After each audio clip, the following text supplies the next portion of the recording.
Bismillahirrahmanirrahim. Assalamualaikum warahmatullahi wabarakatuh. Teman-teman, mari kita masuki lagi bagian dari penjelasan tentang instrumen akreditasi atau saya sering menyebutnya sebagai segmen surveyor bertanya apa. Kali ini tentang sistem informasi puskesmas yang adanya di kriteria 1.2.4. Baik, kita mulai dari EP yang pertama. Kalau dilihat di sini ya, yang ditanyakan itu adalah tentang bagaimana pelaksanaan sistem informasi puskesmas. Jadi, pertama-tama mungkin yang perlu kita cari tahu, karena di sini ditanyakannya menggunakan huruf R, D, dan W, berarti ada regulasi yang harus disusun. Ya, jadi memang kalau dilihat di sini yang diminta itu adalah tentang sesuai dengan ketentuan perundangan ya.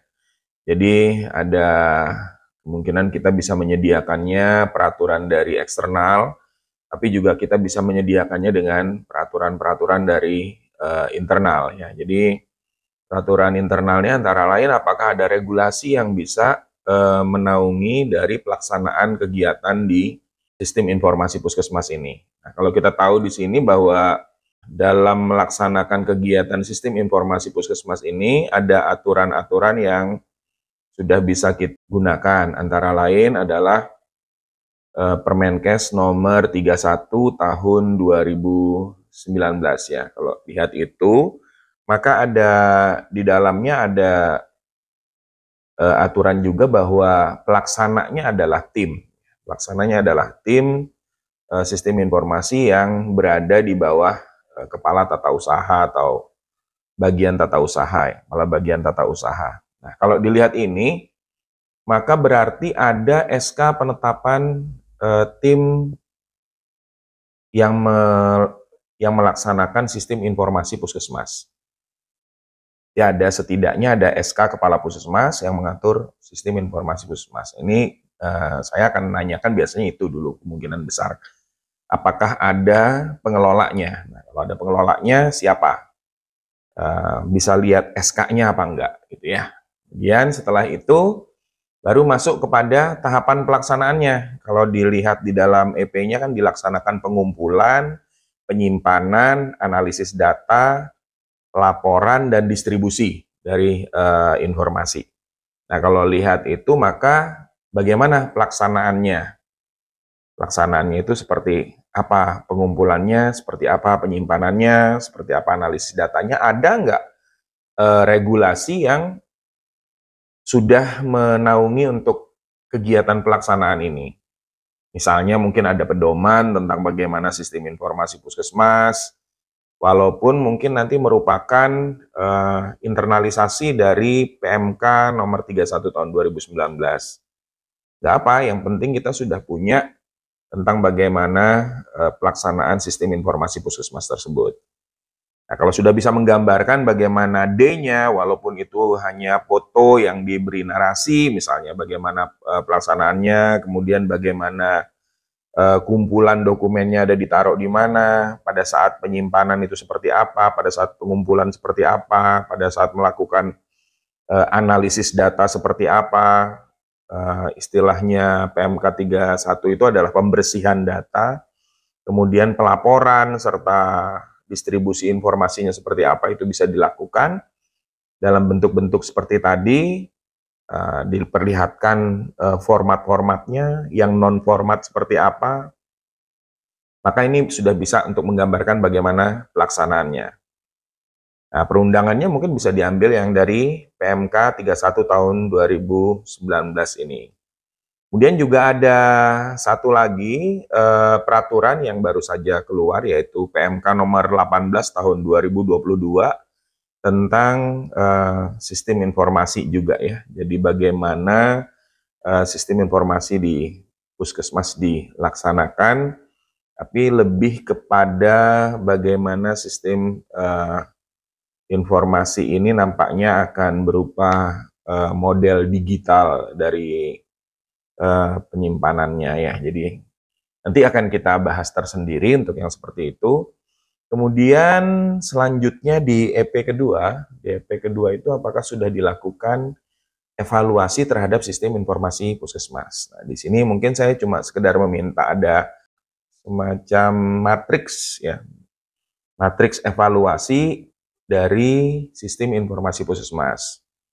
Kita bisa melihat karena tujuan akhirnya adalah penggunaan dari data dan informasi ini tadi, baik yang digunakan untuk puskesmas sendiri, artinya dimanfaatkan oleh perencanaan atau dimanfaatkan oleh peningkatan mutu dan kinerja oleh masing-masing bagian atau upaya, atau yang bisa disampaikan kepada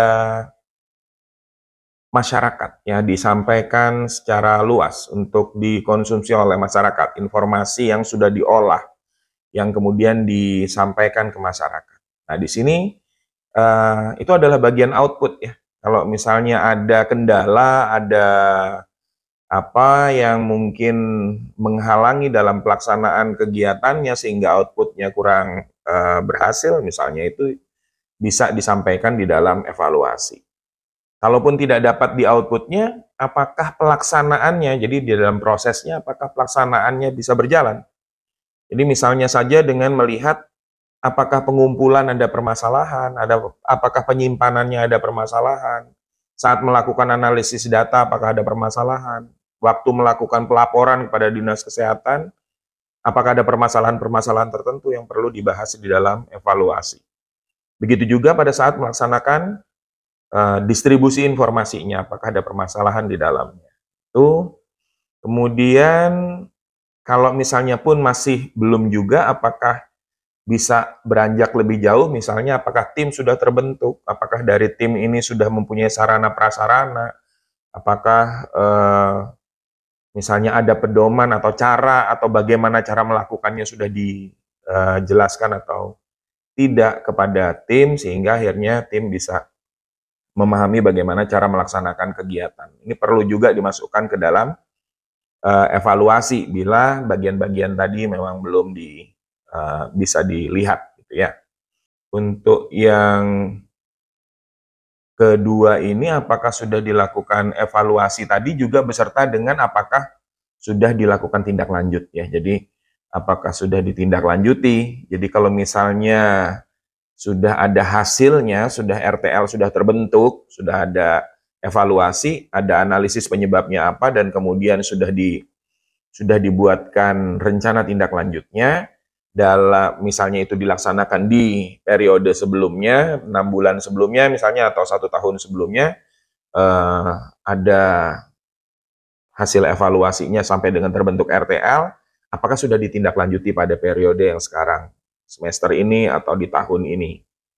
Itu yang untuk EP kedua. Kemudian setelah itu untuk EP ketiganya adalah bagaimana pemanfaatan datanya untuk peningkatan mutu dan kinerja. Jadi seperti kita sampaikan di awal tadi, ini adalah goalnya ya. Jadi apakah itu sudah bisa dimanfaatkan oleh tim mutu, apakah bisa dimanfaatkan oleh tim perencanaan untuk melaksanakan kegiatannya. Seperti apa itu terjadinya? Apakah dari tim mutu meminta data, atau dari bagaimana kondisinya seperti apa pada saat melaksanakan kegiatan distribusi data ini kepada yang membutuhkan. Kemudian apakah dari data itu masih harus diolah lagi oleh tim tadi, atau data yang diberikan sudah merupakan informasi yang sudah diolah oleh tim sistem informasi puskesmas ini, atau itu diserahkan kepada tim yang memanfaatkan. Kemudian dalam pelaksanaan kegiatan peningkatan mutu atau kinerja tadi, atau bagian dari perencanaan, di mana kontribusinya tim SIP ini tadi, apakah dia merupakan bagian pada saat itu atau bagaimana? Itu yang perlu dijelaskan oleh kepala tata usaha ya, kepala tata usaha, karena ini di bawah kepala tata usaha. sistem ini ada di bawah sekretariatan gitu ya, kesekretariatan, maka nanti kepala tata usaha yang bisa menjelaskan apakah tim ini bisa berkontribusi dalam setiap hal yang diminta tadi, yaitu peningkatan mutu pelayanan kesehatan yang berbasiskan data dan informasi secara periodik. Baik, demikian saya rasa yang bisa ditanyakan di dalam kriteria 1.2.4, di mana puskesmas diminta menjamin ketersediaan data dan informasi melalui penyelenggaraan sistem informasi kesehatan. Terima kasih. Assalamualaikum warahmatullahi wabarakatuh.